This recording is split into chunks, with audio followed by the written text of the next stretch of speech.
what kind of beliefs do you have about money?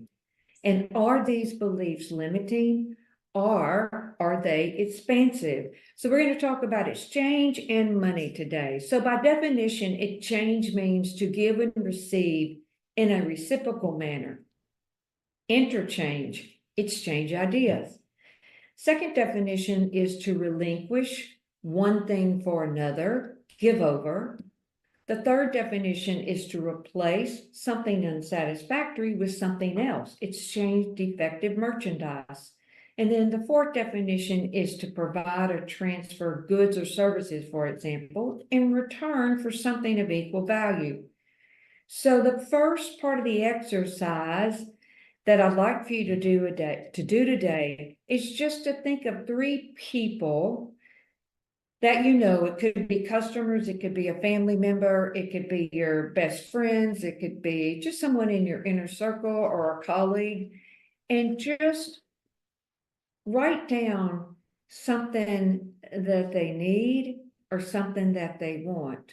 And the reason why you want to do this is you want to get into the habit of finding out and having certainty on what people need and want versus just focused on ourselves.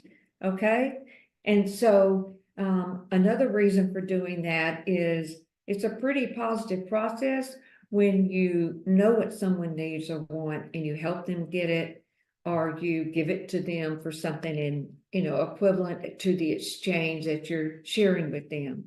So that's the first part of the exercise.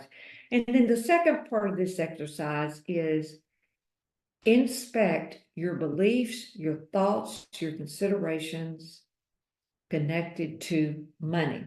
Now, I want to share the definition of money. So money is something that is legally established as an exchangeable equivalent of all other commodities and is used as a measure of their comparative values on the market. Also in the Knowledgeism Dictionary, which is the name of our technology, the definition of money is the reward for what you do. So look at your ideas about money, write them down, your beliefs about money, and then identify who is the source of those beliefs. And then what are the consequences connected to those beliefs? Do they cause you to expand or do they cause you to contract? Are they limiting you? Do they keep you in a box that's safe, or do they put you in a bigger box that causes you to be able to expand your reach? In 2005, I taught my first course here in my company now.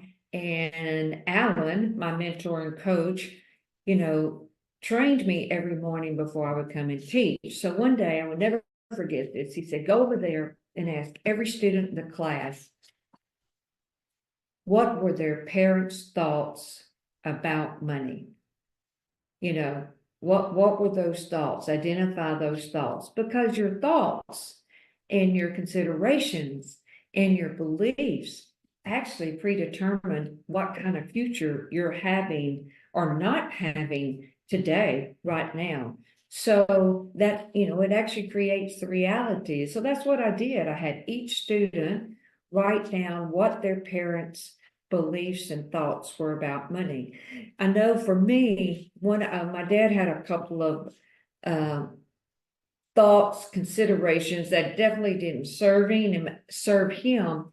And I know that I had some of those same beliefs because he was a role model for me, and he worked very hard, and I got some really good attributes from him. So a couple of the beliefs that he had, they're not positive, was,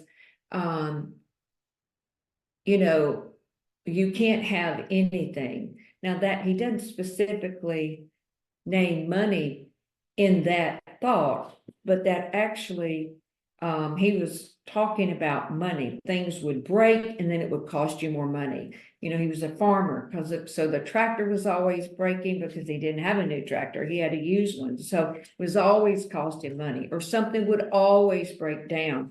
So that was his thought every time I think he was getting ahead, that would be every once in a while he would say that. So obviously that's a very limiting thought. And then if you kind of believe that, then it sets you up to basically cause yourself to not be able to have anything. So that was one of the one of his thoughts about money. And then another thought that he always said about me, and probably my mom as well, he would say, you know, money burns a hole in your pocket. So it's very negative. Obviously, that if you've never heard that phrase before, it just means that, you know, anytime you get money, it burns a hole in your pocket, meaning you have to go spend it. So,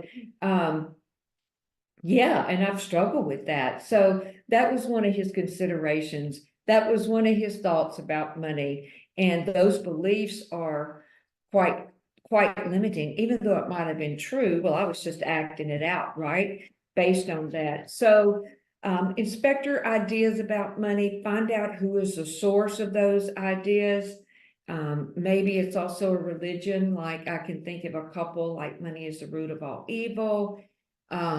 That's one, and you know, that may not be your thought, or if it's been your thought, you may look at the source point, decide, I don't feel that way. And then do the exercise on the 3 people that you've listed and find out what they need or want. And then post that. I would love to read that so I can comment and